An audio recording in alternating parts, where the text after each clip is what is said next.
오늘은 산산수훈 팔복에 대해서 함께 나누려고 합니다. 사랑하는 여러분, 혹시 이런 경험이 여러분들의 삶에서 있을지 모르겠습니다.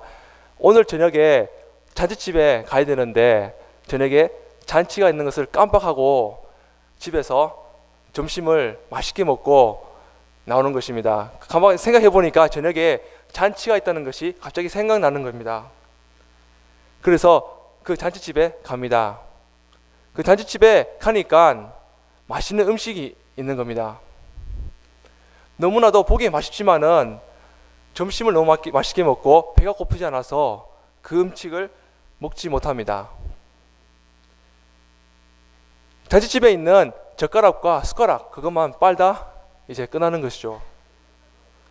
그런 사람은 정말 불행한 사람들입니다.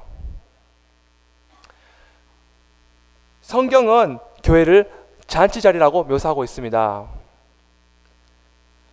천국 잔치를 벌려놓고 사람들을 초대하는 곳이 바로 교회입니다. 잔치에는 최고의 음식이 나옵니다.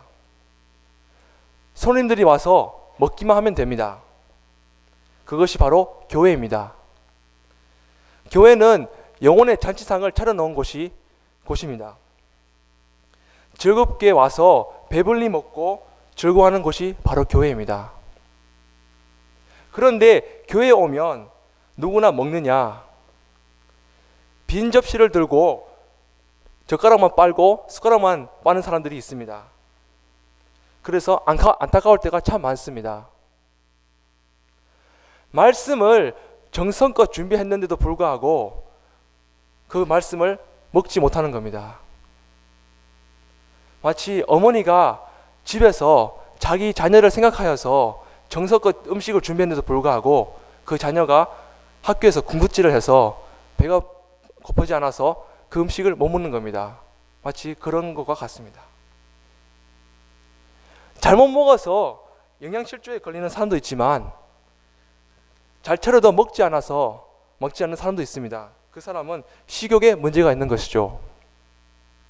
그런 사람들은 다른 간식을 끊어야 합니다. 교회의 관심은 잘 먹고 건강해지는 것에 관심이 있어야 합니다. 교회가 날마다 잔치집에 하고 잘 먹고 행복하는 것에 교회는 관심이 있어야 합니다.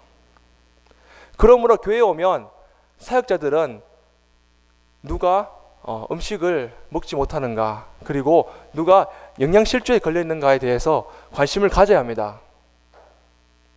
어떻게 이 사람이 하나님 앞에서 그 영혼이 살찌울 수 있을지를 관심을 가지고 그 영혼을 돌아보아야 합니다. 그리고 음식을 잘 만들어야 합니다. 맛있고 영양가도 듬뿍, 그리고 재료도 최고의 재료, 하나님 말씀에서 최고의 재료를 사용하여서 주님 말씀을 잘 전해야 됩니다. 저는 개인적으로 우리 서울시민교회 점심이 참 맛있다고 생각합니다. 정말 맛있습니다. 하지만 아무리 서울시민교회 점심이 맛있지만은 배부른 사람에게 다른 사람에게 그 음식을 떠다 먹일 수는 없습니다. 그런 재주가 저에게는 없습니다.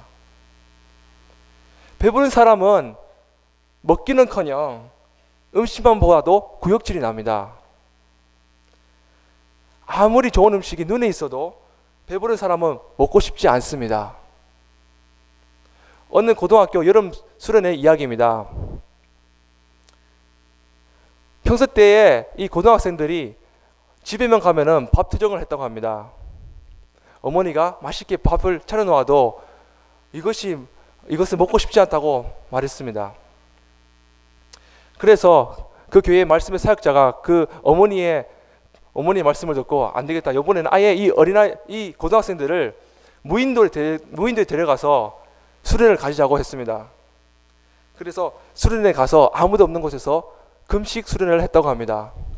이 젊은 청년들에게, 고등학생들에게 음식을 며칠 먹이지 않자 너무나도 배가 고팠습니다. 그래서 어머니들이 이 자기 자녀들을 사랑하는 나머지 맛있는 음식을 사서 만들어서 자녀들에게 갖다 주었습니다. 그 자녀들은 이 음식을 보자 너무 기뻐서 정말 미친 듯이 이 음식을 먹었습니다. 그리고 그 후로는 이 음식에 대한 투정을 하지 않았던 이야기입니다. 오늘 이 말씀은 우리가 깊이 생각해 보아야 합니다. 왜 예수님께서 이렇게 말씀하셨을까? 예수님께서 이런 사람이 복이 있다고 말씀할 때에는 우리가 그 사람을 주목해 보아야 합니다. 그리고 그 사람을 본받으려고 해야 합니다. 그리고 그런 사람을 부러워하는 것이 정상입니다. 오늘 본문은 상산수훈입니다. 상산수훈은 복 있는 사람으로 시작합니다. 첫 번째가 심령이 가난한 자라고 주님께서 말씀합니다. 영어 성경에서는 the poor in spirit이라고 합니다. 여기 쓰이는 the poor이라는 뜻은 가난이라는 단어입니다. 성경의 원어인 헬라어 성경책을 찾아보면 이 뜻은 빈곤이라는 뜻입니다. 다시 말해 빈곤한 사람은 복이 있다라고 주님께서 말씀하고 계십니다. 복이 있나니 라는 말씀도 헬라어로 그 뜻을 정확하게 살펴보면 최고의 축복 혹은 행복한 자라는 뜻입니다. 여기서 예수님께서 말씀하시고자 하는 핵심은 영혼이 빈곤한 자들은 행복한 자다라고 말씀하십니다. 다시 말해 영혼이 거지 같은 자들은 행복하다고 주님께서 말씀하십니다.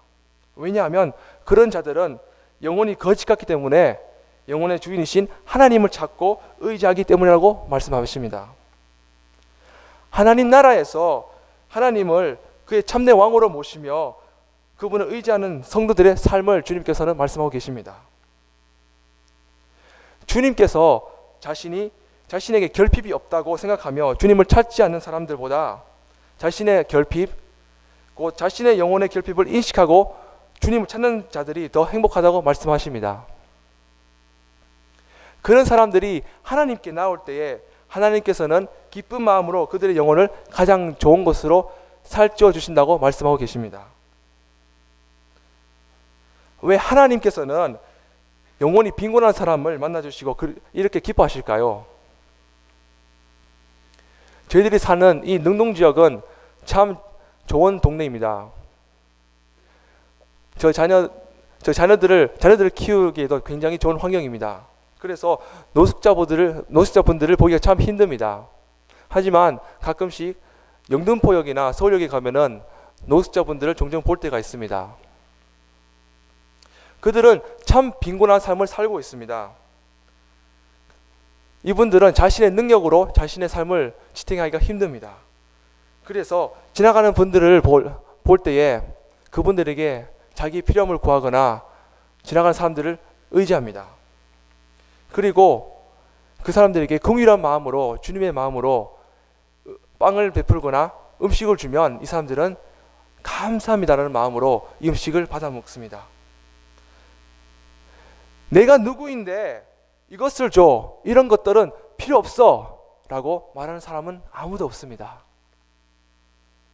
마치 노숙자분들이 밥을 먹는 것처럼 영혼이 빈곤한 자가 하나님 말씀을 받아 먹는 것을 보면 하나님께서는 그 사람들에게 손뼉을 치며 기뻐하신다는 말씀입니다. 하나님께서는 그런 사람들을 축복하십니다. 너야말로 정말 복 있는 사람이다. 왜 하나님께서는 영원히 빈곤한 사람을 보시면 이렇게 기뻐하실까요? 주님께서는 준비하신 음식에 대한 간절한 마음이 있기 때문에 그런 사람을 기뻐하시는 겁니다. 사랑하는 성도 여러분, 하늘에서 내려오는 영의 양식이 어떻게 생겼는지 생각해 보신 적 있습니까? 하나님께서 주시는 이 생명의 양식 어떻게 생겼을까요? 천사들이 하늘에서 하얀 보자기에 그 맛있는 신령한 음식들을 싸와서 여러분들에게 떠다 준다고 생각하십니까? 그런 일은 결코 없습니다. 예, 절대로 없죠. 하늘의 양식은 빈곤한 자가 아니고서는 절대로 먹을 수 없는 모습으로 주어집니다. 천사의 음성도 빛나는 보자기도 절대로 없습니다. 거기에다가 영혼의 양식의 값은 얼마입니까? 공짜입니다. 값이 없습니다. 하나님께서 친히 베푸시는 은혜이기 때문입니다. 하지만 사람들은 이것이 공짜니까 그것을 버리는 것이라고 생각합니다. 별로 중요하게 생각하지도 않습니다. 그렇기 때문에 사람들은 거들떠 보려고 하지 않습니다. 결국 사람들은 발을 돌리고 외면해 버립니다. 이 귀한 생명의 양식을 쓰레기로 여깁니다. 그런데 이런 것을 누가 와서 먹습니까? 영혼의 거지들이 와서 먹는 것입니다. 거지들이 와서 차지하게 됩니다. 거지들이 와서 배불립니다. 줄이고 목마른 자는 복이 나니 그들이야말로 배부를 것이다라는 이야기입니다. 왜 하나님께서는 이처럼 귀한 양식을 어느 누구나 꼭 먹어야 하는데 줄이고 목마른 사람들이 아니고서는 못 먹게 하셨을까요? 왜 거지들만 먹게 하셨을까요? 왜 심령이 가난한 자만 먹게 하셨을까요? 이것을 못 먹으면 영혼이 죽습니다. 누구나 예외가 아닙니다. 아무도 이 하늘 양식을 먹지 않고서는 버틸 사람이 없습니다. 그런데 왜 이런 귀한 것을 거지가 아니면 못 먹게 하셨을까요? 참 어려운 이야기입니다. 그래서 마음이 답답합니다. 꼭 기름기 흐르는 사람들은 쳐다보지도 않는데 거지들이 와서 이것을 보면 그렇게 기뻐할까요? 그런 사람을 보면 거지들이 보면 눈물 나도록 기뻐합니다. 그것이 바로 하나님의 마음이기 때문입니다. 이런 사람들이 없으면은 교회 안에서는 쓰레기만 쌓입니다. 영혼이 부자인 사람들에게 하나님의 말씀을 들려주면 내가 왜 그것을 꼭 들어야 하는가? 내가 뭐가 아쉬워서, 내가 뭐가 부족해서 하나님의 말씀을 들어야 되는가라고 말합니다. 당신의 말씀이 하나님의 말씀이라는 증거라도 있습니까? 당신의 얘기가 진리라는 증거라도 있나요? 사람들은 증거를 요구합니다. 하늘에서 오는 표적을 요구합니다. 하늘에서 오는 표적을 보여달라는 겁니다. 당신의 말이 하나님 말씀이라는 그런 표적만 보여주면 내가 기쁜 마음으로 듣겠다는 태도입니다. 그런데 그런 표적이 있느냐? 이 이야기는 예수님께서도 자주 들었던 이야기입니다. 예수님께서 무슨 표적을 보여주셨습니까? 아무 표적도 보여주시지 않으셨습니다. 하나님의 말씀은 보고 듣는 것이 아닙니다. 줄이고 목마른 자들이 듣는 겁니다. 그것이 하나님의 뜻입니다. 그래서 상산수훈은 축복받는 말씀으로 시작합니다. 5장 6절에서 우리 주님께서 이렇게 말씀하십니다. 복되도다 영혼의 거지인 자들이여 너희들에게 천국을 주겠다. 5장 4절에서 또 이렇게 말씀하십니다. 너무너무 배가 고파서 신음소리밖에 안 나오는 사람들아 너희들은 정말 복받을 자들인데 너에게 위로를 주실 분이 계시다. 바로 우리 작은 신음 하나에도 응답하시는 하나님 아버지시다. 5장 6절에서 하늘나라의 의로움을 갈망하고 갈급한 자들이여 너희들이야말로 정말 복된 자들이다. 너희들이야말로 영혼의 줄인 배를 실컷 채울 것이다. 예수님께서는 이러한 말씀으로 축하하고 축복하고 계십니다. 우리가 보기에 이런 사람들이 정말 축복받을 사람으로 보입니까? 정말 맛있게 받아 먹는데 가서 먹어보면 별거 아닙니다. 별 맛도 없습니다. 나도 한번 가서 맛보자. 그래서 가서 먹어보니 아무 맛도 없습니다. 내가 보기에 저 음식은 아무것도 아닌데 왜 저 빈곤한 사람, 영혼이 가난한 사람, 저 사람들에게는 왜 그렇게 맛있는가? 바로 그것입니다. 왜 그러냐면 바로 그 사람들은 거지기 때문입니다. 어떤 사람들은 이렇게 반응합니다. 그러면 그렇지, 불쌍한 사람들이구만. 어이구, 불쌍한 사람들만 많이 먹어라. 이 사람들이 바라보는 시각은 부러움이 아니라 동정심입니다. 얼마나 배가 고팠으면 저런 것을 먹으러 난리칠까? 어떤 사람들은 잔치집에까지 가서 눈칫밥을 먹으려는 사람도 있습니다.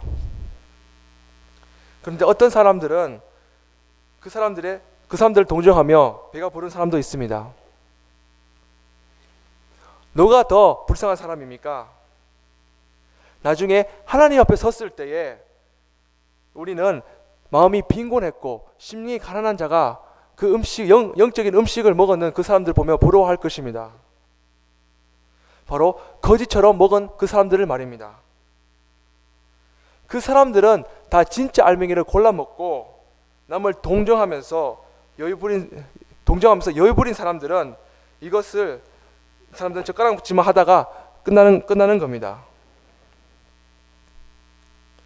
저는 저희 시민교회에서 다음 세대를 변화시킬 훌륭한 일꾼이 생기라고 확신이 있습니다. 성도들에게 영혼의 양식을 잘 먹이고 그 영혼들이 자라려면 훌륭한 목사님을 만나는 것도 참 중요합니다. 하지만 더 나아가 더 중요한 것은 우리 자신이 줄이고 목마른 자가 되도록 기도하는 것입니다. 어떻게 하면 우리의 영혼이 줄이고 목마를 수 있을까? 목마른 사슴이 시냇물을 찾기에 갈급함 같이 우리의 영혼을 어떻게 하면 줄이게 하는가? 바로 의에 갈망하는 자가 줄이고 목마른다는 것입니다. 사람을 영적으로 줄이고 목마르게 하는 것은 하나님의 의로움입니다. 다시 말하면 아무런 의로움이 자기 없는 것 때문에 고민하는 사람, 바로 안타까워하는 사람을 말합니다. 의에 줄이고 목마른다는 것은 나는 하나님께 그 어떤 은혜도 받을 아무런 의로움이 내 자신에게 없다는 것을 느끼고 고민하는 사람입니다. 그런 갈증을 느낀 사도 바울은 이렇게 고백했습니다. 오호라, 나는 공고한 자로다. 누가 이 사망의 늪에서 나를 구원할까? 의에 줄이고 목마른 자에게는 그런 부류는 두 가지 부류의 사람이 있습니다. 첫 번째로 온 세상의 불의가 가득해서 마음을 아파하고 가슴을 아파하는 사람입니다. 이 사람의 관심은 의로움입니다. 어떻게 하면 세상이 의로워질까? 어떻게 하면 더 정의로워질까? 라고 고민합니다. 그러나 이 사람의 의는 이 사람이 의에 줄이고 목마른 사람이 보이지만은 이 사람의 관심은 나의 의로움이 아니라 바로 다른 사람의 의로움입니다. 다른 사람이 의롭지 못하기 때문에 고민하는 것입니다. 그래서 결국 비판으로 나아갑니다. 우리 주님께서는 이런 사람들에게 마태복음 7장 1절에서 이렇게 말씀합니다. 비판받지 아니하려거든 비판하지 말라. 예수님께서 의로움을 논하지만 논할 자격이 없다는 말씀을 하고 계십니다. 두 번째로 예수님이 정말 축하하는 사람은 자신의 의로움에 대해서 줄이고 목말라 하는 사람이라고 말씀합니다. 자기의 불의함, 자기의 죄 때문에 번민하고 고뇌하고 괴로워하는 사람을 말합니다. 이런 사람의 관심은 늘 의로움에 있습니다. 그리고 남의 불의함을 봐도 비판하지 않습니다. 왜냐하면 남의 불의함 속에 바로 자기의 불의함이 고스란히 있기 때문입니다. 왜 나는 이거밖에 안 될까? 나는 왜 이렇게 악할까? 나는 왜 이렇게 의롭지 못할까? 자기의 불의 때문에 신음하는 사람. 이 사람들에게 들려주는 주님의 메시지가 바로 위로를 받을 것이다라는 메시지입니다. 그가 바로 애통하는 자입니다. 하나님의 은혜가 아무리 풍성해도, 아무리 커도 오직 이런 사람만이 하나님의 은혜를 누립니다. 이런 사람은 남의 불의함을 보았을 때에 자기의 아픔으로 여깁니다. 불쌍히 보고 아파할 줄 압니다. 그것이 바로 오늘 말씀의 7절의 내용입니다. 긍휼히 여긴 자는 복이 있나니 긍휼히 여길 것이니라 라는 주님의 말씀입니다. 의에 줄이고 목마른 사람은 남을 보았을 때 비판을 하는 것이 아니라 그를 보고 불쌍히 여깁니다. 우리 가운데도 우리 마음에 우리 자신을 볼 때에 우리 죄 때문에 아파하는 사람이 있습니까? 하나님의 축복입니다. 그분들이야말로 복된 사람입니다. 이분들의 특징은 무엇입니까? 이들은 영혼이 줄이고 목말라 있습니다. 그래서 주님으로부터 영적인 음식을 갈급해야 하는 사람들입니다. 줄이고 목마른 사람들이 깨끗하고 좋은 음식만 구하겠습니까? 아닙니다. 이 사람들은 찬밥, 더운 밥, 그 어떤 음식도 가리지 않고 맛있게 먹습니다. 그러므로 우리에게 줄이고 목마르게 하는 것이 바로 하나님의 은혜입니다. 하나님은 우리 영혼을 갈급하게 하시기 위해서 때로는 고난도 주십니다. 때로는 절망에 처하기도 하십니다. 바로 그것이 은혜입니다. 그것은 목마른 사슴이 배부른 돼지보다 낫기 때문입니다. 영혼이 목말라야 주님의 말씀을 듣기 때문입니다. 하늘의 양식은 그 영혼이 줄이고 목마른 자가 아니면 먹을 수 없게 되어 있습니다. 그래서 의에 줄이고 목마른 자가 그것을 차지합니다. 영혼의 거지들에게 천국을 주시는 것이 하나님의 뜻입니다. 목마른 사슴이 시냇물을 찾아오는 것처럼 의에 줄이고 목마르는 자가 의의 샘을 찾아 나서게 되어 있는 것입니다. 이사야 55장 1절에서 2절의 말씀입니다. 여기서 하나님의 초대의 말씀이 나옵니다. 함께 이 말씀을 읽도록 하겠습니다. 오라 너희 목마른 자들아 물로 나오라 돈 없는 자도 오라 너희는 와서 사 먹되 돈 없이 값없이 와서 포도주와 젖을 사라 너희가 어찌하여 양식이 아닌 것을 위하여 은을 달아주며 배부르게 하지 못한 것을 위하여 수고하느냐 내게 듣고 들을지어다 그리하면 너희가 좋을 것을 먹을 것이며 너희 자신들이 기름진 것으로 즐거움을 얻으리라. 이렇게 구원의 초대를 하셨던 주님께서 마지막 요한계시록에 새하늘과 새 땅 거기에서 주님께 초대받은 구원받은 백성들에게 구원의 선물을 확신하십니다. 요한계시록 21장 6절의 말씀입니다. 함께 읽어보겠습니다. 나는 알파와 오메가요 처음과 마지막이라 내가 생명수 샘물을 목마른 자에게 값없이 주리니. 저는 우리 서울시민교회가 심령이 가난한 자가 모여서 함께 배부르는 교회가 되었으면 좋겠습니다. 그러기 위해서 우리 모두가 심령이 가난한 자가 되기 위해서 늘 기도에 힘쓰는 우리 모두가 되기를 간절히 소망합니다.